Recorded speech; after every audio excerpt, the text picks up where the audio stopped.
Hello everyone, welcome to another lecture of physics. आज हम physics के अपने यूनिट एंड मेज़रमेंट वाले चैप्टर को आगे प्रोसीड करेंगे। ये यूनिट एंड मेज़रमेंट का थर्ड लेक्चर है। इससे पहले यूनिट एंड मेज़रमेंट के 2 लेक्चर हो चुके हैं। अगर अभी तक आपने उन वीडियोज़ को नहीं देखा है तो ऊपर आई बटन पर क्लिक कर पहले उन दोनों वीडियोज़ को आप देख लें। तो हम आज थर्ड लेक्चर में क्या प्रोसीड करेंगे आगे, टाइप्स ऑफ यूनिट सिस्टम। देखिए अभी तक हम इसमें क्या पढ़ चुके हैं, यूनिट्स क्या होते हैं, या उससे पहले भी हमने पढ़ा था कि फ़िज़िकल क्वांटिटीज़ क्या होती हैं। फ़िज़िकल क्वांटिटीज़ के बिहाफ पर हमने ये देखा था कि यूनिट क्या होता है, और उसके बाद हमने टाइप्स ऑफ फ़िज़िकल क्वांटिटीज़ देखे थे। 3 टाइप के फ़िज़िकल क्वांटिटीज़ आपको मिले थे, आपके फंडामेंटल, डिराइव्ड और आपके सप्लीमेंट्री। और इन यूनिट सिस्टम में हर एक फंडामेंटल क्वांटिटी के बहुत सारे यूनिट्स होते हैं। उन सभी यूनिट्स को हम फंडामेंटल यूनिट्स कहते हैं। जैसे मास एक फंडामेंटल क्वांटिटी है जिसके बहुत सारे फंडामेंटल यूनिट्स हो सकते हैं, यानी कि हर फंडामेंटल फिजिकल क्वांटिटी का यूनिट हर फंडामेंटल फिजिकल क्वांटिटी का यूनिट फंडामेंटल यूनिट होता है। यानी कि अगर मास के आप किसी भी यूनिट की बात करें, किलोग्राम, ग्राम, मिलीग्राम, टन, क्विंटल, स्लग, ये सभी आपके क्या हैं, फंडामेंटल यूनिट्स हैं। अब हम लोग को देखना है टाइप्स ऑफ यूनिट सिस्टम। आप इन फंडामेंटल यूनिट्स को आपस में मिक्स कर कितने टाइप के यूनिट सिस्टम बना सकते हैं। टाइप्स ऑफ यूनिट सिस्टम का मतलब क्या है, ज़रा समझिए। जैसे मान लीजिए कि मैं आपको एक यूनिट सिस्टम बताने जा रहा हूँ, MKS यूनिट सिस्टम मतलब हो गया कि आप मास को या लेंथ को इसमें हमेशा मीटर में नापेंगे, मास को हमेशा किलोग्राम में, और टाइम को हमेशा सेकंड में मेज़र करेंगे। ये आपका क्या है, MKS यूनिट सिस्टम। ऐसे ही आप अपने मन से कोई भी एक यूनिट सिस्टम बना सकते हैं। मान लीजिए आपका मन कर रहा है कि नहीं, हम वेट को किलोग्राम की बजाय ग्राम में मेज़र करेंगे, तो आप कर सकते हैं। आप लेंथ को मीटर की बजाय सेंटीमीटर में कर सकते हैं। टाइम को मान लीजिए आप सेकंड में रखना चाहें, रख सकते हैं। ये कौन सा यूनिट सिस्टम बन गया, CGS, सेंटीमीटर, ग्राम और सेकंड सिस्टम। तो यूनिट सिस्टम का मतलब यही होता है कि अलग अलग फिजिकल क्वांटिटीज़ के फंडामेंटल यूनिट्स को मिक्स कर एक नए टाइप के यूनिट सिस्टम का क्या करना, फॉर्मेशन करना। या आप सिंपल वर्ड्स में कह सकते हैं कि डिराइव यूनिट्स की एक नई दुनिया बनाना। ठीक, वो आपका टाइप ऑफ यूनिट सिस्टम होता है। तो टाइप्स ऑफ यूनिट सिस्टम कई सारे हो सकते हैं, आप अनगिनत बना सकते हैं, लेकिन कुछ इंपॉर्टेंट वंस हैं जिन पर हम लोग फोकस करते हैं। सबसे पहला यूनिट सिस्टम हम लोग जो देखेंगे वो देखेंगे MKS यूनिट सिस्टम जो आपका होता है, MKS यूनिट सिस्टम। इसमें देखिए M और K और S क्या स्टैंड करता है, तो M स्टैंड करता है मीटर, K स्टैंड करता है किलोग्राम और S स्टैंड करता है सेकंड। यानी कि अगर आप MKS सिस्टम पढ़ रहे हैं, जैसे मैं आपसे कहूँ कि आपको आज के बाद फिजिक्स पढ़ना है और फिजिक्स में सारे के सारे मेज़रमेंट MKS सिस्टम के अकॉर्डिंग करना है, यानी कि आप मास को आज के बाद हमेशा किलोग्राम में मेज़र किया करेंगे, और आप लेंथ को हमेशा मीटर में मेज़र किया करेंगे, और टाइम को हमेशा सेकंड में। तो आप यहाँ कह सकते हैं कि MKS सिस्टम मीटर, किलोग्राम और सेकंड को रिप्रेजेंट करता है। तो MKS यूनिट सिस्टम के लिए मीटर, किलोग्राम, सेकंड एक सही तरीका है। यानी कि अगर आज के बाद आप MKS सिस्टम यूज करेंगे तो मास को किस में मेज़र करेंगे, kg में, लेंथ को किस में मेज़र करेंगे, तो वो मेज़र करेंगे आप मीटर में, और एट लास्ट टाइम को किस में मेज़र करेंगे आप, तो वो मेज़र करेंगे सेकंड में। ये आपका क्या है, MKS सिस्टम है, यानी कि मीटर, किलोग्राम, सेकंड सिस्टम। आपका पहला यूनिट सिस्टम होने के बाद हम अगले यूनिट सिस्टम की तरफ जा सकते हैं। आप इसको याद रखिएगा कि MKS यूनिट सिस्टम में कौन सी चीज़ किस में मेज़र की जाती है। सेकंड आपका होता है CGS यूनिट सिस्टम। तो CGS यूनिट सिस्टम आपको क्या बताता है, ज़रा ये समझिएगा।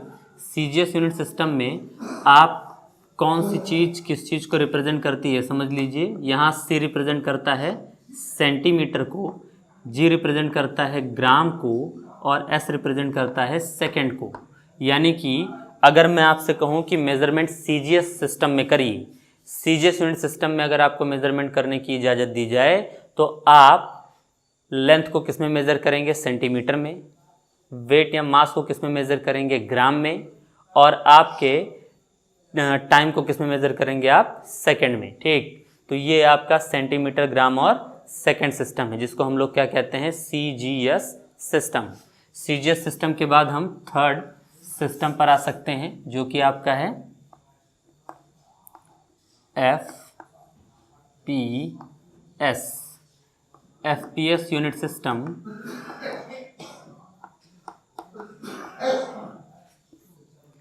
जो आपका होता है वो है, यहाँ का एफ, पी और एस क्या रिप्रेजेंट करता है, तो एफ रिप्रेजेंट करता है फीट।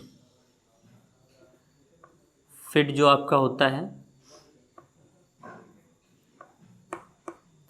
वो लेंथ को नापने का एक यूनिट है, 1 फीट, 2 फीट, या आप नॉर्मल भाषा में आप इसको फुट के फॉर्म में कहते हैं। तो फीट आपके लेंथ को नापने के लिए और मास को नापने के लिए पाउंड, और टाइम को नापने के लिए इसमें भी क्या यूज किया जा रहा है, सेकंड, यानी कि आपका फीट पाउंड सेकंड सिस्टम है।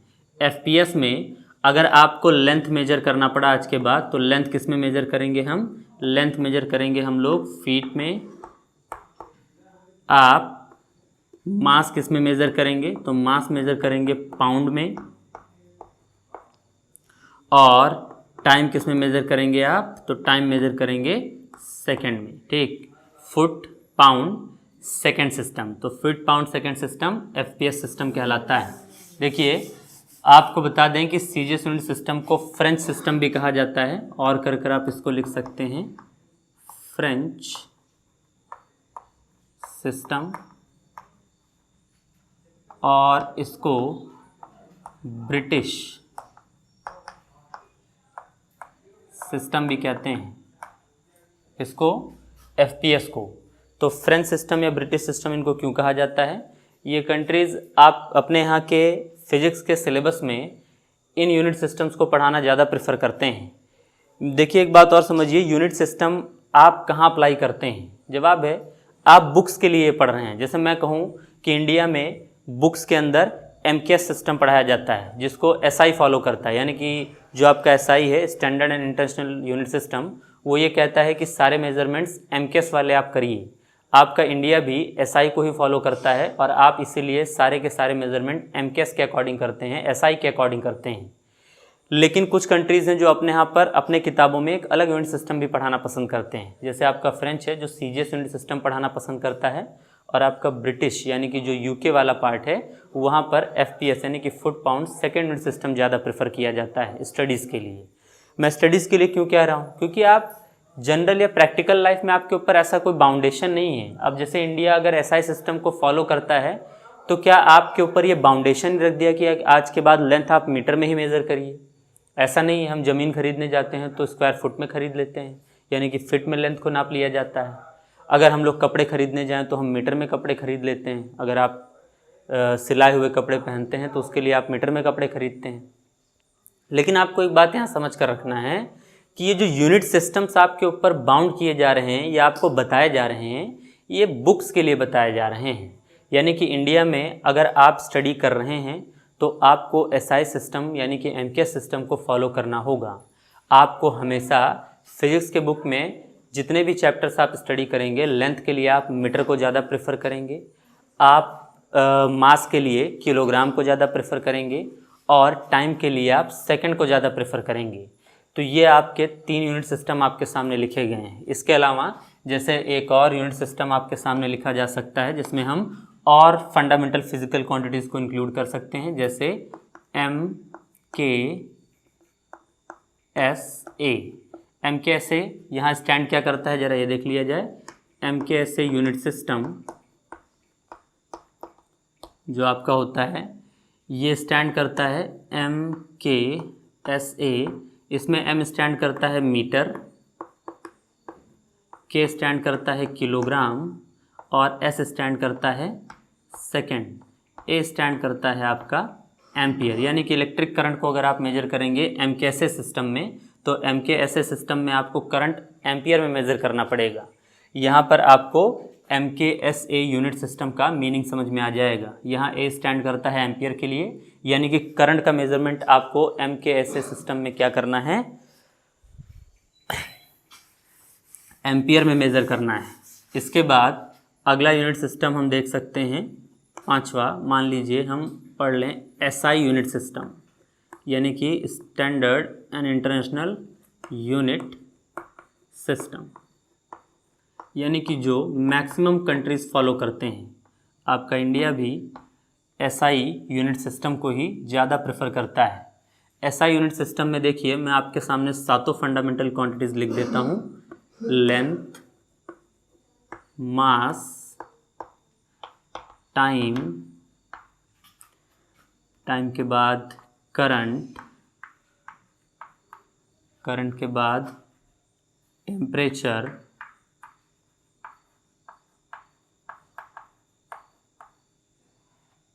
ये आपका फर्स्ट फंडामेंटल क्वांटिटी है, सेकंड है, ये थर्ड है, ये फोर्थ है, ये फिफ्थ है, और सिक्स्थ आपका होता है अमाउंट ऑफ मैटर। तो अमाउंट ऑफ मैटर आपका हो गया, और सेवेंथ होता है आपका ल्यूमिनस इंटेंसिटी। Luminous intensity. चलिए आगे हम लोग इसको डिस्कस कर लेते हैं। लेंथ को हम किस में मेज़र करते हैं? SI का कहना है कि लेंथ को आप मीटर में मेज़र करिए। आपको लेंथ हमेशा मीटर में मेज़र करना चाहिए, जबकि हम लेंथ को तो कई सारे यूनिट सिस्टम में मेज़र कर सकते हैं, जैसे आप मीटर, सेंटीमीटर, किलोमीटर, कुछ भी। लेकिन आपके SI का कहना है कि लेंथ को, अगर आप SI यूनिट सिस्टम को फॉलो करते हैं तो लेंथ आपको किस में मेज़र करना पड़ेगा? मीटर में मेज़र करना पड़ेगा। और आपका SI कहता है कि मास हमेशा किलोग्राम में, केजी में मेज़र करिए, टाइम को हमेशा सेकंड में मेज़र करिए, और करंट को हमेशा एम्पियर में मेज़र करिए, टेम्परेचर को हमेशा डिग्री केल्विन में मेज़र करिए। देखिए टेम्परेचर के अलग अलग टेम्परेचर्स यूनिट्स होते हैं, degree Celsius, degree kelvin, degree Fahrenheit, लेकिन आपके SI का कहना है कि टेम्परेचर के लिए फेवरेबल यूनिट क्या है? डिग्री केल्विन है।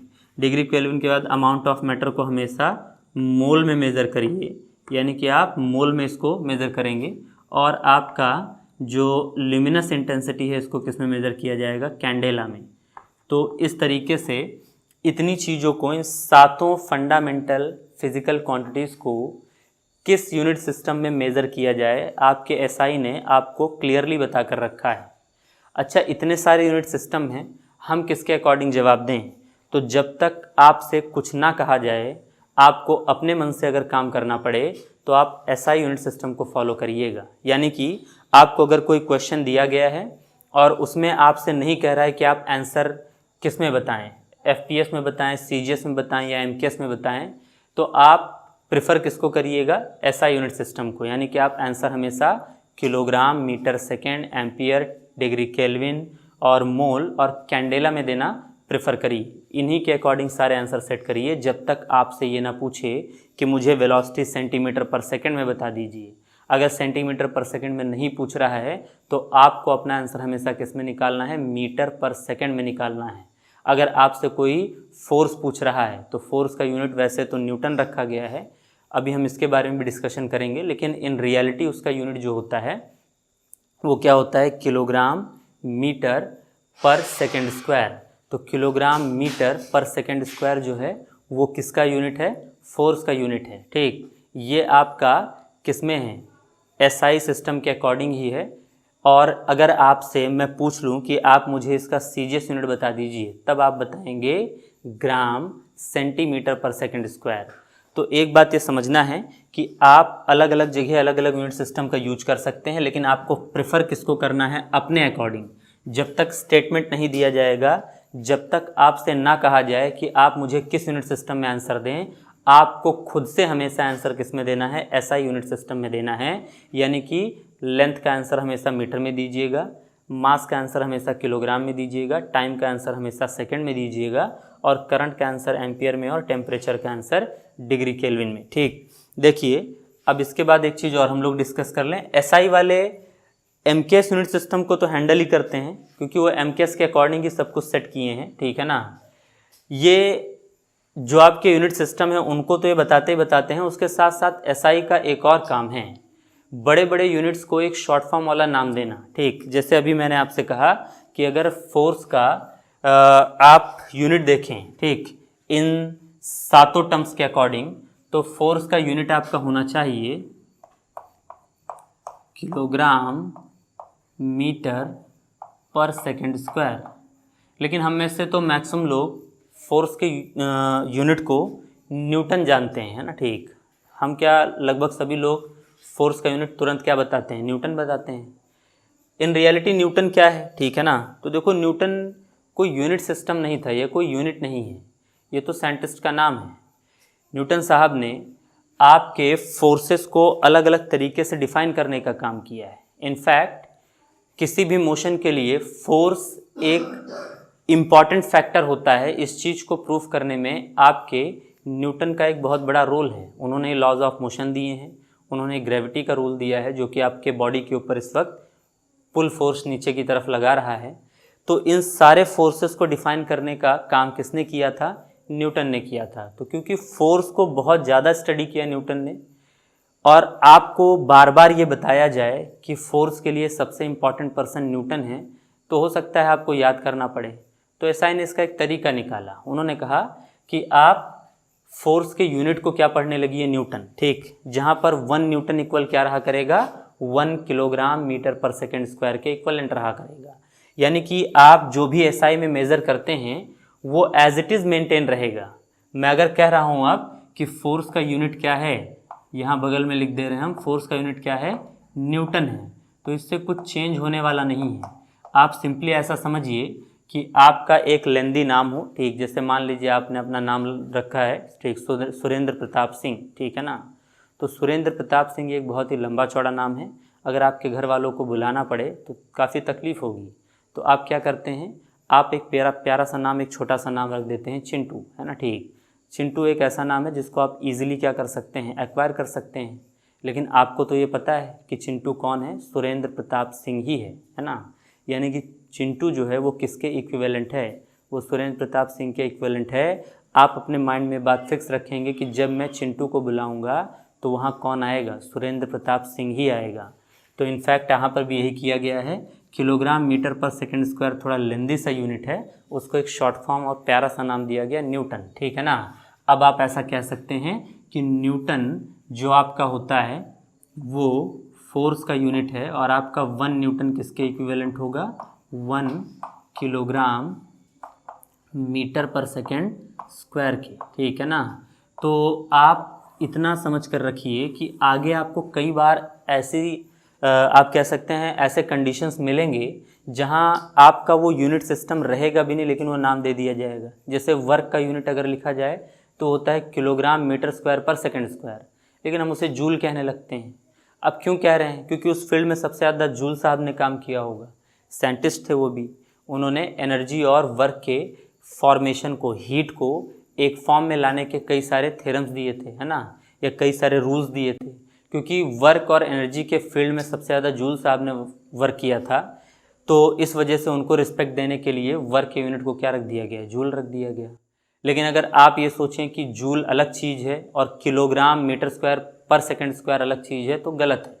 वो दोनों एक दूसरे के इक्विवेलेंट होंगे। 1 जूल को आप उस 1 किलोग्राम मीटर स्क्वायर पर सेकंड स्क्वायर के इक्विवेलेंट रख सकते हैं। जैसे मैंने यहाँ पर 1 न्यूटन को किसके इक्विवेलेंट कर दिया है, 1 किलोग्राम मीटर पर सेकंड स्क्वायर के। तो आगे से आप भी इस चीज़ की आदत डाल लीजिए कि कई बार बहुत बड़े बड़े यूनिट्स को हम एक शॉर्ट फॉर्म वाला नाम दे दिया करेंगे। आप इस बात को एक्सेप्ट कर लीजिएगा कि उन बड़े नाम के साथ जो एक छोटा सा नाम उसकी जगह पर यूज किया जा रहा है वो इन रियलिटी उसी के इक्विवेलेंट है, उसी का एक छोटा सा और प्यारा सा नाम रखा गया है। ठीक, इसके 2 बेनिफिट हो रहे हैं, आपको यूनिट बहुत लेंथ में नहीं बोलना पड़ रहा है, और दूसरी बात उस फील्ड में वर्क करने वाले साइंटिस्ट को एक प्रॉपर रिस्पेक्ट भी मिल जा रहा है। ठीक, तो आप यूनिट सिस्टम को थोड़ा ढंग से एक बार समझ लीजिए, आपके पास इतने सारे यूनिट सिस्टम मैंने दिखा दिए हैं, इनमें से आपको प्रेफर किसे करना है, एसआई यूनिट सिस्टम को। अब एसआई यूनिट सिस्टम में क्या क्या चलता है तो आपके सामने लिखा हुआ है। आप लेंथ को मीटर में नापेंगे, मास को किलोग्राम में, टाइम को सेकंड में, करंट को एम्पेयर में, टेम्परेचर को डिग्री केल्विन में, अमाउंट ऑफ मैटर को मोल में और ल्यूमिनस इंटेंसिटी को कैंडेला में। और एसआई यूनिट सिस्टम के अगर बहुत बड़े बड़े यूनिट्स बनते हैं तो एसआई वाले उन बड़े बड़े यूनिट्स को क्या करते हैं, शॉर्ट फॉर्म वाला नाम भी देना शुरू कर देते हैं। ये शॉर्ट फॉर्म वाले नाम दो पर्पज़ से दिए जाते हैं, यूनिट को बहुत लेंथ में ना बोलना पड़े और साथ ही साथ आपके उस फील्ड में वर्क किए गए साइंटिस्ट को क्या मिल जाए, प्रॉपर रिस्पेक्ट मिल जाए। तो आपको भी ये यूनिट सिस्टम याद कर रखना है। आप किस यूनिट सिस्टम को याद करेंगे, एसआई यूनिट सिस्टम को, क्योंकि अपने हिसाब से आपको आंसर हमेशा किस में देना है, एसआई यूनिट सिस्टम में देना है। ठीक, तो ये तो बात हो गई किस चीज़ की, एसआई यूनिट सिस्टम की। तो ये बात यूनिट सिस्टम्स की हो गई। आपको अभी तक मैं यूनिट्स के अलग अलग फॉर्म्स बता चुका हूँ और आज मैंने ये भी बता दिया कि हमारे यहाँ इंडियन फिजिक्स जो आपका है वो किस यूनिट सिस्टम को फॉलो करता है, एसआई यूनिट सिस्टम को फॉलो करता है। ठीक, तो आप भी आज के बाद फिजिक्स की बुक्स के लिए एसआई यूनिट सिस्टम को याद कर लीजिएगा, है ना। ठीक, अच्छा एक बात ये भी है, ऐसा मत करिएगा कि आपको मैंने बता दिया इंडिया में एसआई यूनिट सिस्टम चलता है तो अपने घर वालों को भी आप कहने लगें कि आज के बाद एसआई यूनिट सिस्टम को ही फॉलो करो। कपड़े खरीदने जाओ तो मीटर में, ज़मीन खरीदने जाओ तो मीटर में, सब चीज़ के लिए आप मीटर मत कहने लगिएगा। ये सिर्फ आपके लिए है। आपको अगर फिजिक्स स्टडी करना है तो आप फिजिक्स के न्यूमेरिकल्स लगाते वक्त क्या करिएगा, इन यूनिट सिस्टम्स का यूज करिएगा। डे टू डे लाइफ में तो हम किसी भी यूनिट सिस्टम को क्या कर सकते हैं, एक्वायर कर सकते हैं, यूज़ कर सकते हैं। ठीक, लेंथ नापने के लिए तो हम कई बार अपने उंगलियों का ही इस्तेमाल कर लेते हैं, 1 इंच 2 इंच बताकर हम ऐसे ही नाप लिया करते हैं, तो वो तो बात अलग की रही। लेकिन बुक्स के लिए आपको किसको प्रेफर करना है, एसआई यूनिट सिस्टम को प्रेफर करना है, जो कि हम लोग आगे स्टडी करने वाले हैं। ठीक, तो ये तो यूनिट सिस्टम्स की बात हो गई। इसके बाद हम लोग डिस्कशन करेंगे डायमेंशन का। देखिए अभी तक हम लोगों ने यूनिट्स देखा है और इसके बाद हमें डायमेंशन समझना है। ठीक, तो सबसे पहली बात हम समझें कि डायमेंशनल जो फॉर्म होता है वो क्या है ना। ठीक, डायमेंशंस को इंट्रोड्यूस करने की ज़रूरत क्या पड़ गई, डायमेंशन को इंट्रोड्यूस किया था फोरियर नाम के एक मैथमेटिशियंस थे, उन्होंने। ठीक है ना, तो फोरियर ने डायमेंशन को इंक्लूड करना क्यों सही समझा, फिजिक्स में फार्मूलों के फॉर्म में डायमेंशनल फार्मूले हमें क्यों पढ़ाए जाते हैं। ठीक, आप जैसे पढ़ चुके होंगे कि वेलोसिटी का डायमेंशन LT-1 होता है। ठीक, तो ये LT-1 जैसा डायमेंशनल फार्मूला क्यों हमें पढ़ाया जाता है, तो इसके लिए हम एक चीज़ ज़रा डिस्कस कर लें, तो उसके बाद फिर हम लोग इस चीज़ को समझने की कोशिश करें कि डायमेंशनल फार्मूले क्या होते हैं। जैसे मैं आपसे कहूँ कि मुझे वेलोसिटी का यूनिट चाहिए, है ना, हम ज़रा यूनिट्स ऑफ वेलोसिटी पर डिस्कशन कर लेते हैं, है ना। ठीक, यूनिट्स ऑफ वेलोसिटी, चलिए, तो यूनिट्स ऑफ वेलोसिटी डिस्कस करने के लिए हमने वेलोसिटी का फार्मूला लिखा, या स्पीड आप कह सकते हैं उसको। ठीक है ना, velocity is equal to change in displacement, तो हम यहाँ पर डिस्प्लेसमेंट लिख ले रहे हैं। ठीक है ना, change in displacement upon time, ये वेलोसिटी का हमारे पास फार्मूला है। चलिए मान लीजिए कोई पर्सन था, पहले पर्सन को मैंने कहा कि वेलोसिटी का आपको मेज़रमेंट करना है, तो वेलोसिटी को मेज़र करने के लिए आपको डिस्प्लेसमेंट मेज़र करना पड़ेगा और टाइम मेज़र करना पड़ेगा। पहले पर्सन ने डिस्प्लेसमेंट मेज़र किया, पहला सेट ऑफ एक्सपेरिमेंट हमने यहाँ इस्टेब्लिश किया, और पहले पर्सन ने क्या किया कि आपके डिस्प्लेसमेंट को, यानी कि डिस्प्लेसमेंट का मेजरमेंट उसने किस में किया, तो डिस्प्लेसमेंट का मेजरमेंट उसने मान लो कर दिया मीटर में। किस में मेज़र किया उसने, मीटर में। और उसने टाइम का मेजरमेंट किस में किया, सेकंड में। तो इस सिचुएशन में आपके वेलोसिटी का यूनिट क्या बनेगा, तो आप देख रहे हैं डिस्प्लेसमेंट अपॉन टाइम है। डिस्प्लेसमेंट किस में मेज़र किया गया है, मीटर में मेज़र किया गया है। टाइम किस में मेज़र किया गया है, सेकंड में। आपके सामने जो यूनिट बनेगा वो क्या बनेगा, मीटर पर सेकंड। ठीक है ना, हमने किसी और दूसरे पर्सन को यही ड्यूटी दी कि आप भी वेलोसिटी मेज़र करिए, तो क्या उसके ऊपर ये बाउंडेशन है कि वो डिस्प्लेसमेंट को मीटर में ही मेज़र करे, कोई बाउंडेशन नहीं है। हाँ, एक बाउंडेशन लग सकता था अगर मैं कह देता कि सारे मेज़रमेंट एसआई में होने चाहिए, अभी कुछ देर के लिए हम एसआई के फील्ड से बाहर निकलकर, उस डोमेन से बाहर निकलकर थोड़ा सोचते हैं, और आप पूरी तरीके से फ्री हैं अपने मन से यूनिट सिस्टम को चूज़ करने के लिए। ठीक, तो किसी पर्सन को मैंने दिया, उसने क्या किया कि डिस्प्लेसमेंट नाप लिया सेंटीमीटर में, ठीक है ना, और आपके टाइम का मेजरमेंट उस पर्सन ने किस में कर दिया, वो कर दिया उसने हार में, ठीक है ना। तो आपके अब वेलोसिटी का यूनिट सिस्टम क्या बन जाएगा, तो वो बन जाएगा, आपने डिस्प्लेसमेंट नापा है किसमें, सेंटीमीटर में, और अपॉन डिवाइड किससे करना है आपको, टाइम के यूनिट से। टाइम का यूनिट क्या है, हार है, तो इसका यूनिट जो बन जाएगा वो बनेगा सेंटीमीटर पर हावर, ठीक है ना।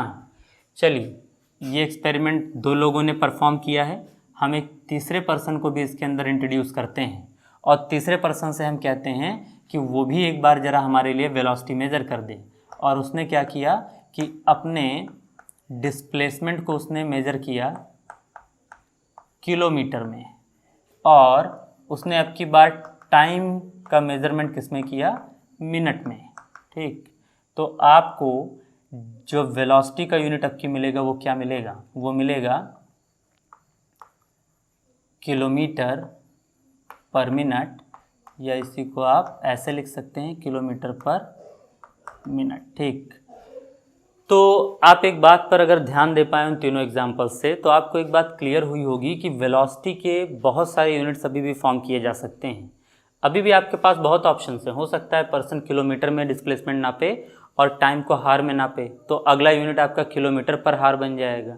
या हो सकता है कि आप लेंथ को लाइट ईयर में मेज़र कर लें, और लाइट ईयर में मेज़र करने के बाद आप टाइम को मान लीजिए मंथ्स में कर लें, है ना। ठीक, टाइम बाई मंथ में भी तो मेज़र किया जा सकता है, 1 मंथ 2 मंथ का ड्यूरेशन जो होगा, है ना, आप 1 मंथ या 2 मंथ में मेज़र कर लें, तो आपके वेलोसिटी का यूनिट क्या बन जाएगा यहाँ पर, लाइट ईयर पर मंथ, है ना। ठीक, तो कुल मिलाकर इन एग्जाम्पल से आपको एक बात तो क्लियर हो जानी चाहिए कि आप वेलोसिटी के बहुत सारे यूनिट्स अलग अलग फॉर्म में बना सकते हैं। आप अलग अलग तरीके से वेलोसिटी के यूनिट्स को डिफ़ाइन कर सकते हैं। पहले पर्सन ने वेलोसिटी के यूनिट को क्या डिफ़ाइन किया, मीटर पर सेकेंड, दूसरे ने सेंटीमीटर पर हार, तीसरे ने किलोमीटर पर मिनट। लेकिन किसी भी कंडीशन में आप ये नहीं कह सकते हैं कि सबका यूनिट एक जैसा है, सबके यूनिट कैसे हैं, अलग अलग हैं। ठीक, अच्छा, यूनिट सिस्टम तो हमको समझ में आया कि हम वेलोसिटी के यूनिट्स बहुत सारे बना सकते हैं, लेकिन क्या इन तीनों लोगों में आप कुछ कॉमन ढूंढ पाए, इन तीनों लोग के एक्सपेरिमेंट में आपको कुछ भी ऐसा लग रहा है जो एक जैसा है? तो अगर आप थोड़ा सा ऑब्जर्व करें तो आपको एक चीज़ कॉमन नज़र आएगी। वो कॉमन चीज़ क्या है, वेलोसिटी के यूनिट को बनाने के लिए इन्होंने हर बार डिस्प्लेसमेंट के यूनिट से टाइम के यूनिट को क्या किया है, डिवाइड किया है। वो चाहे पहला पर्सन हो, चाहे दूसरा पर्सन हो, और चाहे तीसरा पर्सन हो, तीनों लोगों ने वेलोसिटी के यूनिट को फॉर्म करने के लिए एक ही पैटर्न को फॉलो किया है, डिस्प्लेसमेंट का यूनिट अपॉन में टाइम का यूनिट। यानी कि आप डिस्प्लेसमेंट के यूनिट को टाइम के यूनिट से क्या करते चले जाएंगे, डिवाइड करते चले जाएंगे, तो आप वेलोसिटी के बहुत सारे यूनिट्स बना सकते हैं। लेकिन इन बहुत सारे यूनिट्स को बनाते वक्त आपको एक बात ज़रूर यहाँ पर दिखाई दे रही होगी कि आप इन वेलोसिटी के इन यूनिट्स को आप बनाने का तरीका नहीं बदल सकते हैं। इनके बनाने का तरीका हर बार एक ही रहेगा, डिस्प्लेसमेंट के यूनिट को टाइम के यूनिट से क्या करना, डिवाइड करना। ये बात आपको क्लियर होनी चाहिए कि आपका जो वेलोसिटी होता है उसके यूनिट तो 50 बनाए जा सकते हैं, लेकिन उसके यूनिट बनाने के फॉर्मेशन या तरीके को आप अलग अलग नहीं डिफाइन कर सकते हैं। वो तरीका हमेशा सेम होगा, और वो तरीका है क्या, ठीक है ना, जो आप फॉलो कर रहे हैं। तो वो तरीका ये है कि वेलोसिटी का यूनिट बनाने के लिए आप डिस्प्लेसमेंट को एक बार यूज करते हैं, यानी कि डिस्प्लेसमेंट को कितनी बार इस्तेमाल कर रहे हैं आप, एक बार। यहाँ पर आप डिस्प्लेसमेंट का जो चाहे वो यूनिट रख सकते हैं, लेकिन एक ही बार रखना है। और ये पैटर्न आप वेलोसिटी के यूनिट को बनाने के लिए कभी चेंज नहीं कर सकते हैं। पहले पर्सन ने भी मीटर की पावर सिर्फ 1 ही लिया है, और अपॉन में सेकंड की पावर क्या लिया है, 1 लिया है। यानी कि आपको डिस्प्लेसमेंट की पावर 1 लेनी पड़ेगी, और टाइम की पावर भी क्या लेनी पड़ेगी, 1। अच्छा, अगर इसी टाइम को हम ऊपर लेकर चले जाएं तो इसको ऐसे लिख सकते हैं,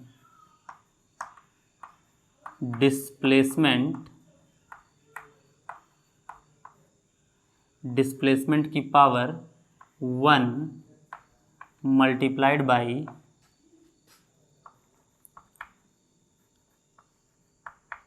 टाइम की पावर, तो आप यहाँ सिंपली देख सकते हैं कि आपके पास जो वेलोसिटी के यूनिट को बनाने का एक फॉर्मेशन, एक तरीका आया है, वो हमेशा यही रहेगा। आपको डिस्प्लेसमेंट के ऊपर पावर 1 देना पड़ेगा और टाइम के ऊपर पावर -1 देना पड़ेगा, तब आप क्या बना पाएंगे, वेलोसिटी के अलग अलग यूनिट्स बना पाएंगे।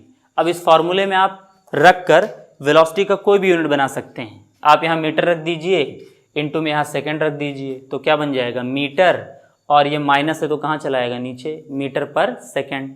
या इन्वर्स को आप पर भी पढ़ सकते हैं, ठीक। तो इसको कैसे पढ़ा जाएगा, जैसे देखो हम अलग अलग यूनिट्स रखते जा रहे हैं, मीटर रख दें और यहाँ सेकंड रख दें, तो क्या पढ़ा जाएगा, मीटर और -1 को पर, मीटर पर सेकंड, ठीक। अगला हम देखो यहाँ रख दें किलोमीटर और यहाँ रख दें मान लो हार, तो क्या पढ़ा जाएगा, किलोमीटर पर हार, ठीक है ना। अगला आप यहाँ पर रख दें, ठीक, चाहे तो आप यहाँ लिखते जाएं -1, यहाँ पर भी -1, ठीक। और उसके बाद अगर आप यहाँ मीटर किलोमीटर नाप चुके हैं, या फिर मान लीजिए आप सेंटीमीटर रख दीजिए, सेंटीमीटर, और यहाँ रख दीजिए मिनट, तो मिनट की पावर यहाँ -1 हो जाएगा। हम यहाँ पावर क्यों नहीं दे रहे हैं, क्योंकि पावर 1 लिखने की ज़रूरत नहीं पड़ती है ना, -1 तो दिखाना ही पड़ेगा। अब की बार सेंटीमीटर पर मिनट बन गया। तो अब देखिए आप इस वाले फॉर्मूले में रखकर डिस्प्लेसमेंट के वेलोसिटी के जितने चाहें उतने आप फॉर्मूले बना सकते हैं। तो फोरियर का कहना ये था कि किसी भी फिजिकल क्वांटिटी के पास, जैसे वेलोसिटी एक फिजिकल क्वांटिटी है, उसके पास बहुत सारे यूनिट्स हो सकते हैं, लेकिन उस यूनिट को बनाने का फॉर्मूला एक ही हो सकता है। और इस यूनिक फॉर्मूले को, जिसको आप कभी चेंज नहीं कर पाएंगे, जिसकी मदद से आप बहुत सारे यूनिट्स बना पाएंगे, इसी फॉर्मूले को उन्होंने क्या नाम दिया था, डायमेंशनल फार्मूला नाम दिया था, ठीक। ये जो आपके सामने लिखा हुआ है, ये इन रियलिटी वेलोसिटी का डायमेंशनल फार्मूला है, ठीक। थोड़ा और इसको सजा कर आगे हम लिखेंगे तो वो LT-1 के फॉर्म में लिखा जाएगा, लेकिन अभी के लिए आप इसको कह सकते हैं कि ये वेलोसिटी का क्या है, डायमेंशनल फार्मूला है, ठीक। देखिए दो वर्ड्स आते हैं, dimension and dimensional formula. Dimension अलग चीज़ है और डायमेंशनल फार्मूला अलग चीज़ है। जैसे मैं आपसे कहूँ कि वेलोसिटी के डायमेंशन क्या हैं, तो वेलोसिटी का डायमेंशन है डिस्प्लेसमेंट पर पावर 1 यानी कि 1 और टाइम पर पावर -1। तो वेलोसिटी के डायमेंशन 1 और -1 है, इसे डायमेंशन कहा जाएगा। और आपके इन जो आप कह सकते हैं कि फंडामेंटल यूनिट्स हैं, उनके ऊपर पावर को लिखने के बाद जो आपको एक फार्मूला मिलता है, उसको क्या कहा जाता है, डायमेंशनल फार्मूला कहा जाता है। तो आपके सामने जो पूरा लिखा हुआ है ये डायमेंशनल फार्मूला है, और जो सिर्फ पावर्स हैं, इन पावर्स को सिंपली क्या कहा जाता है, डायमेंशंस कहा जाता है, ठीक। तो आप इतनी बात तो क्लियरली समझ गए होंगे कि आपके पास किसी भी फिजिकल क्वांटिटी के यूनिट्स 50 हो सकते हैं, लेकिन उसका डायमेंशनल फार्मूला क्या हो सकता है, एक ही हो सकता है। और वही डायमेंशनल फार्मूला उसके 50 यूनिट्स को बनाने के रास्ते खोलता है। उसी डायमेंशनल फार्मूले से आप उसके यूनिट्स को बहुत बार या बहुत अलग अलग फॉर्म में क्या कर सकते हैं, बना सकते हैं, ठीक। तो ये बात आपको यहाँ पर समझ लेनी है कि आपके किसी भी फिजिकल क्वांटिटी के डायमेंशंस एक ही होंगे, डायमेंशनल फार्मूला एक ही होगा, उसके यूनिट बहुत सारे हो सकते हैं, ठीक। तो एक बात यहाँ से आपको क्लियर रखनी है, आगे हम लोग लिखेंगे डायमेंशंस क्या होते हैं और डायमेंशनल फार्मूला क्या होता है, ठीक।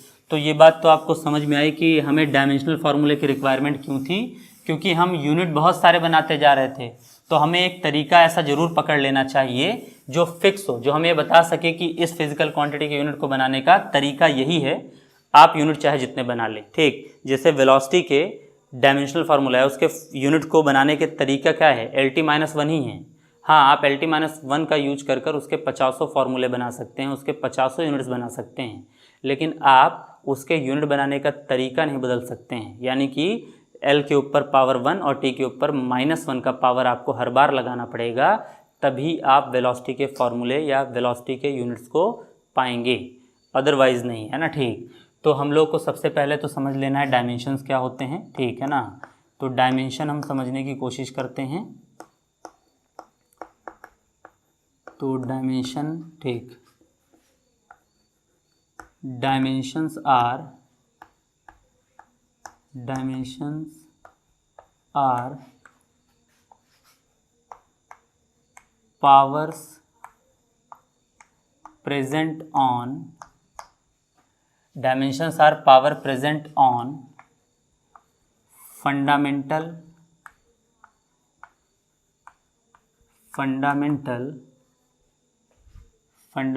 units to form derived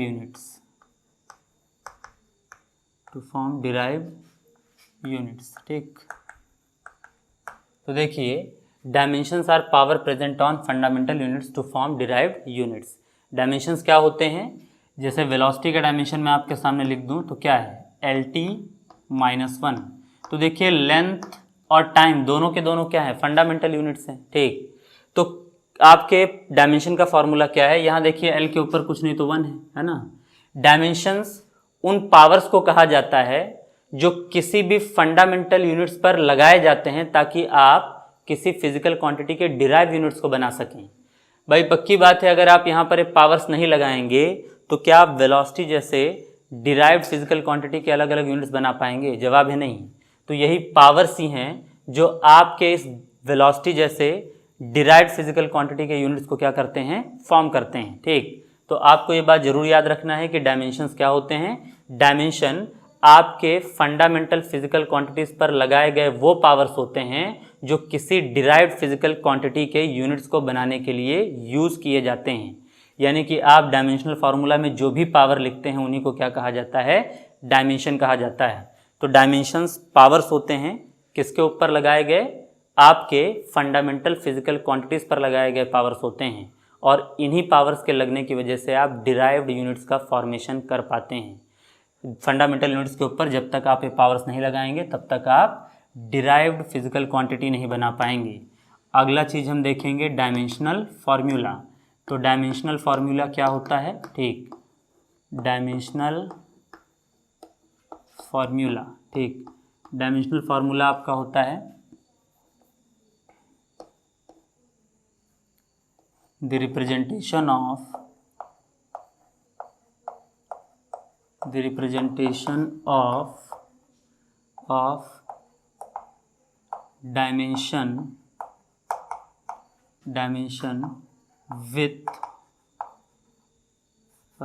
dimension in the form of power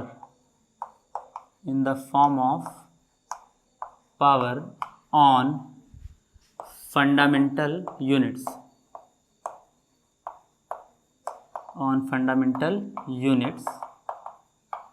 are known as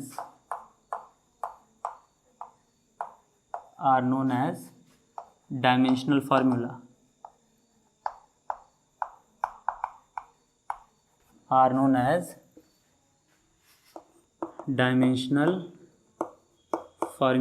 ठीक। तो डायमेंशनल फार्मूला क्या होते हैं, कह रहे हैं कि डायमेंशनल फार्मूला एक ऐसा रिप्रेजेंटेशन होता है जिसमें आपके फंडामेंटल यूनिट्स और पावर्स का एक कॉम्बिनेशन आपको दिखाया जाता है। जब फंडामेंटल यूनिट्स और उसके पावर आपस में कंबाइन होकर एक फार्मूले के फॉर्म में आपको नज़र आते हैं तो उस फार्मूले के फॉर्म को क्या कहा जाता है, डायमेंशनल फार्मूला कहा जाता है। देखिए डायमेंशन क्या होते हैं, फंडामेंटल क्वांटिटीज़ के ऊपर प्रेजेंट किए गए वो पावर जो डिराइव यूनिट्स को फॉर्म करने में मदद करते हैं, उनको हम क्या कहते हैं, उनको हम कहते हैं डायमेंशंस। और डायमेंशंस और उन फंडामेंटल क्वांटिटीज़ का एक जो मिला हुआ रूप आपके सामने रिप्रेजेंट होता है उसे हम लोग क्या कहते हैं, डायमेंशनल फार्मूला कहते हैं, ठीक है ना। तो डायमेंशनल फार्मूला किसी का भी आप निकाल सकते हैं, किसकी मदद से, डायमेंशंस की मदद से।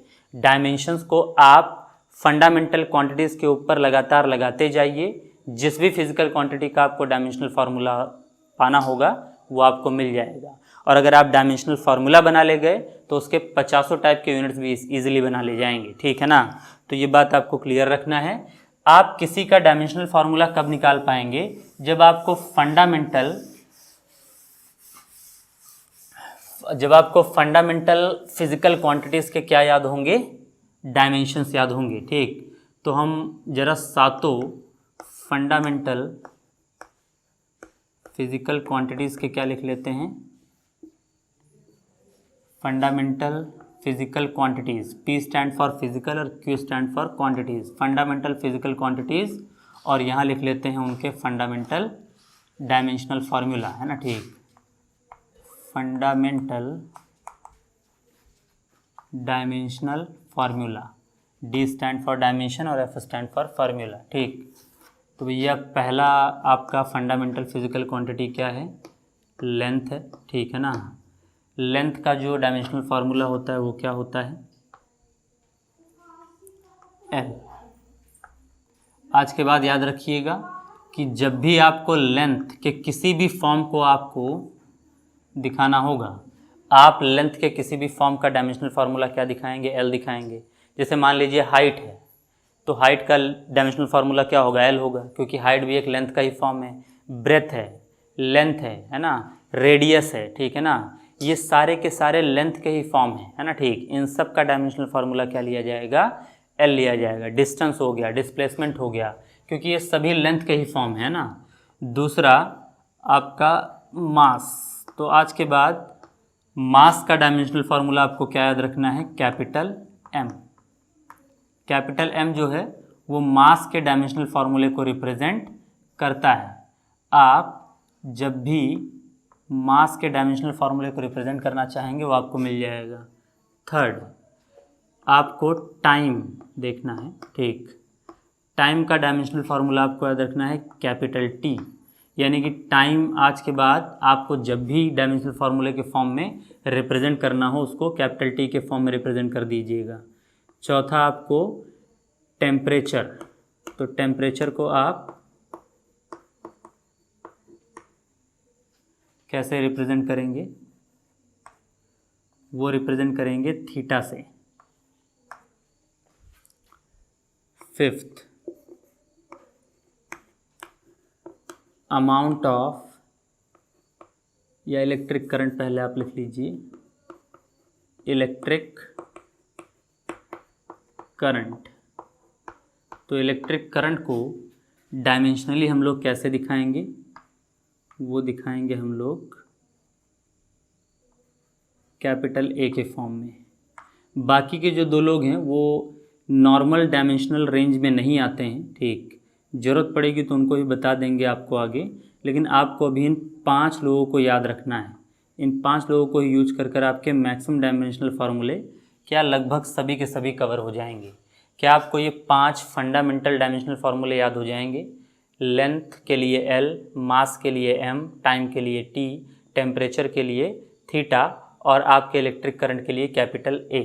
ये आपके पास 5 डायमेंशनल फार्मूले हैं। इन पांचों डायमेंशनल फार्मूले के बिहाफ पर ही बाकी सारे डायमेंशनल फार्मूले बनाए जाएंगे। बाकी सारे डायमेंशनल फार्मूले जैसे अगर आप मुझसे पूछ लें कि फोर्स का डायमेंशनल फार्मूला क्या होगा, तो वो फोर्स के डायमेंशनल फार्मूले इन्हीं पांचों में से किन्हीं 2, 3, 4 लोगों को मिलाकर कंबाइन कर ही बनाया जाएगा। कैसे बनाया जाएगा तो हम स्टेप बाय स्टेप इसको समझेंगे। ये आपका फंडामेंटल फिजिकल क्वांटिटी वाला जो आपका टेबल है आपको याद हो जाना चाहिए। पांचों लोग आपको अगर याद हो गए हैं तो हम कुछ एग्जांपल्स कर देख लेते हैं जो आपको डायमेंशनल फार्मूला निकालने का तरीका थोड़ा सिखा दें। आज हम कुछ बेसिक और कुछ इजी टाइप के क्वेश्चंस पर फोकस कर लें डायमेंशनल फार्मूले में। जैसे सबसे पहले हम लोग देखें कि डिस्टेंस का डायमेंशनल फार्मूला क्या होता है। तो मैंने अभी कहा है कि डिस्टेंस एक टाइप ऑफ लेंथ होता है और इसका डायमेंशनल फार्मूला क्या होगा, कैपिटल एल स्क्वायर ब्रैकेट के अंदर। सेकेंड, मान लीजिए आपसे कोई पूछ ले डिस्प्लेसमेंट का क्या होता है, तो डिस्प्लेसमेंट जो आपका होता है वो भी एक टाइप ऑफ लेंथ है, तो उसका भी डायमेंशनल फार्मूला क्या होगा, एल होगा। मान लीजिए तीसरा, आपसे कोई पूछ लेता है एरिया, तो एरिया होता है आपका लेंथ इनटू ब्रेथ, क्योंकि हम सभी जानते हैं लेंथ भी एक टाइप ऑफ लेंथ ही है तो एल होगा, और ब्रेथ भी टाइप ऑफ लेंथ है तो उसका भी क्या होगा, एल। क्योंकि देखिए एल और एल 2 बार है, जब एक ही चीज़ 2 बार हो तो उनके पावर स्क्वायर कर देना चाहिए। तो एल यहाँ पर है 1, 1, तो 1 + 1 क्या हो जाएगा, 2, यानी कि इसका डायमेंशनल फार्मूला क्या आ जाएगा, एल स्क्वायर। एरिया का डायमेंशनल फार्मूला एल स्क्वायर होता है। फोर्थ, मान लो हम वॉल्यूम का निकाल लें, तो वॉल्यूम के लिए आपको वॉल्यूम का फार्मूला याद होना चाहिए, length into breadth into height. तो देखिए लेंथ टाइप ऑफ क्या है, लेंथ ही है तो एल होगा, ब्रेथ का भी क्या होगा, एल ही होगा, और हाइट भी एक टाइप ऑफ लेंथ ही है तो क्या होगा, एल होगा। एल कितनी बार है, 1 2 और 3, तीनों के पावर ऐड कर दीजिए तो 1 1 और 1 कितना हो जाएगा, 3 हो जाएगा। एल क्यूब आपके वॉल्यूम का डायमेंशनल फार्मूला आ गया। मान लीजिए कि हम फिफ्थ निकाल लें किसका, डेंसिटी। तो डेंसिटी इज इक्वल टू क्या होता है, डेंसिटी इज इक्वल टू होता है मास अपॉन वॉल्यूम। देखिए अगर आप बेसिकली कुछ डायमेंशनल फार्मूला सीख जाएं तो बस उन्हीं का यूज़ कर आपको डायमेंशनल फार्मूला बताना होता है, ठीक है ना।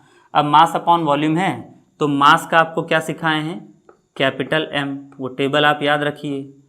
अपॉन वॉल्यूम का क्या होता है, अभी अभी आपने निकाला है क्या, एल क्यूब, ठीक, एम बाई एल क्यूब। देखिए यहाँ से डायमेंशन का एक रूल आप सीख लीजिएगा, डायमेंशंस को कभी भी रेशो में नहीं दिखाया जाता है, यानी कि आप इसका आंसर यही नहीं छोड़ सकते हैं एम बाई एल क्यूब पर, आपको एल क्यूब ऊपर लेकर चलना पड़ेगा, तभी आपके डेंसिटी का डायमेंशन क्या माना जाएगा, सही। आप भी ये रूल याद रखिएगा कि डायमेंशनल फार्मूलाज को कभी भी रेशो के फॉर्म में रिप्रेजेंट नहीं करते हैं। तो अगर कैपिटल एम ऊपर है वो तो ऊपर ही रहेगा, हमें एल क्यूब को नीचे से ऊपर लाना है। तो एल क्यूब जब नीचे से ऊपर आएगा तो उसके पावर का नेचर चेंज होगा, क्योंकि एल क्यूब नीचे प्लस में था, ऊपर आएगा क्या हो जाएगा, माइनस में, तो एल की पावर क्या हो जाएगा, -3।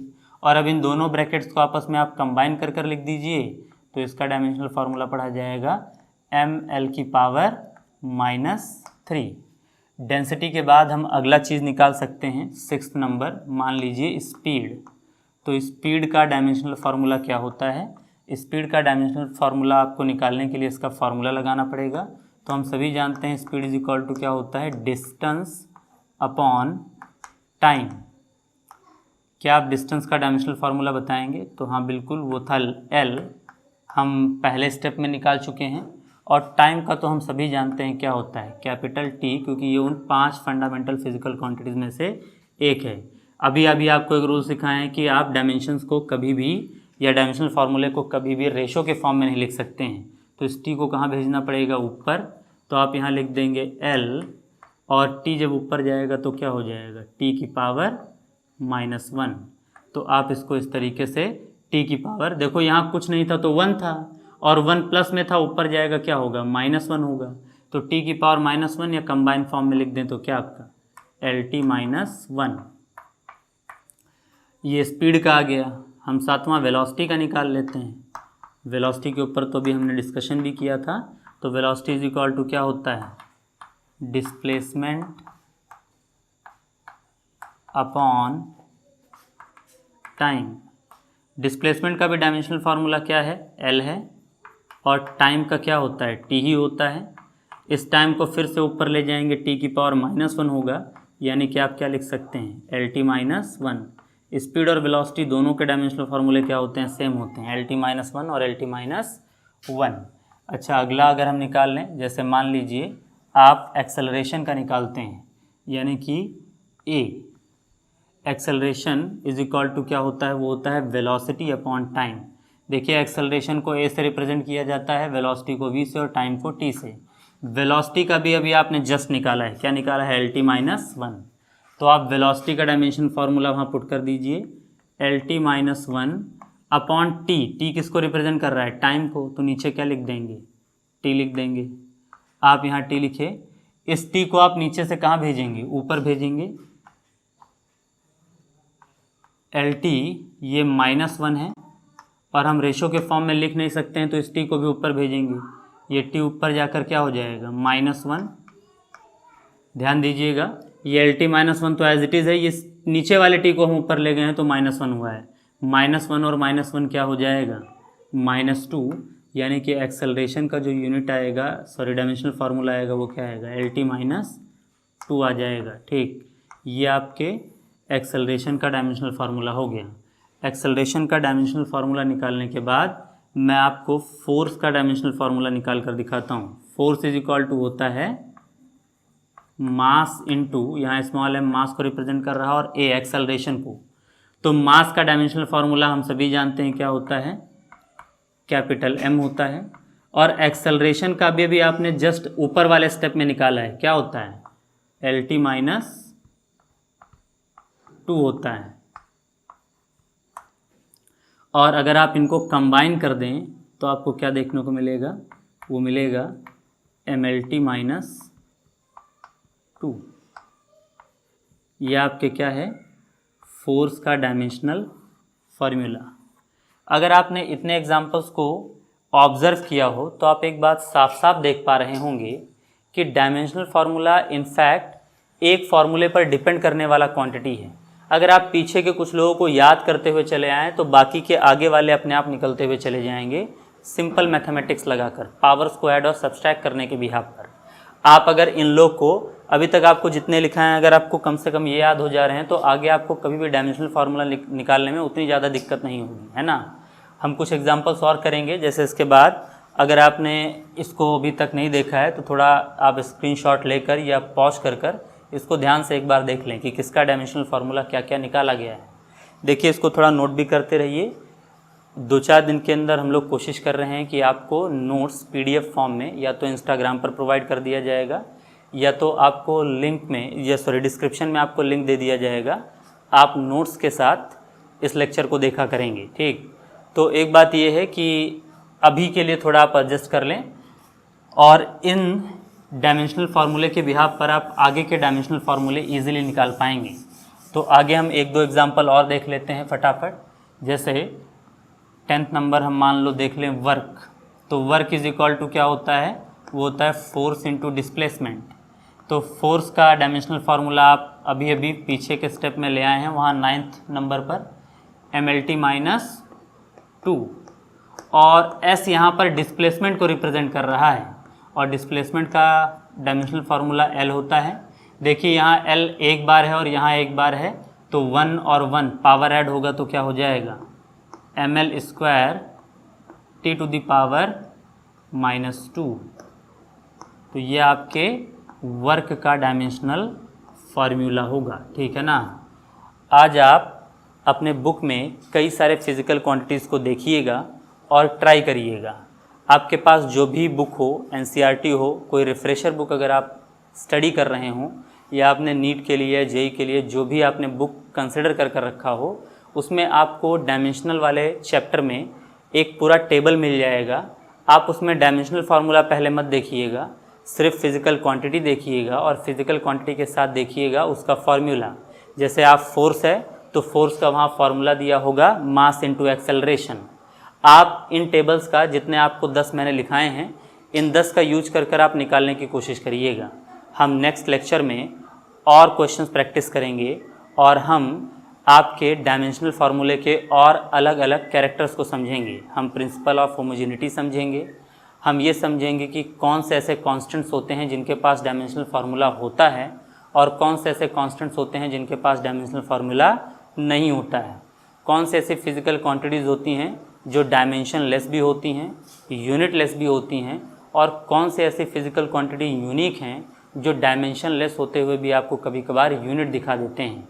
इन सभी बातों पर हम लोग अगले लेक्चर में डिस्कशन करेंगे। आज के लेक्चर को हम लोग यहीं तक रखते हैं। नेक्स्ट लेक्चर केमिस्ट्री का आएगा। आप चैनल को सब्सक्राइब कर लें और बेल आइकन को भी क्या कर लें, प्रेस कर लें। आपको लगातार इस पर एजुकेशनल वीडियोस नीट और JEE के लिए मिलते रहेंगे।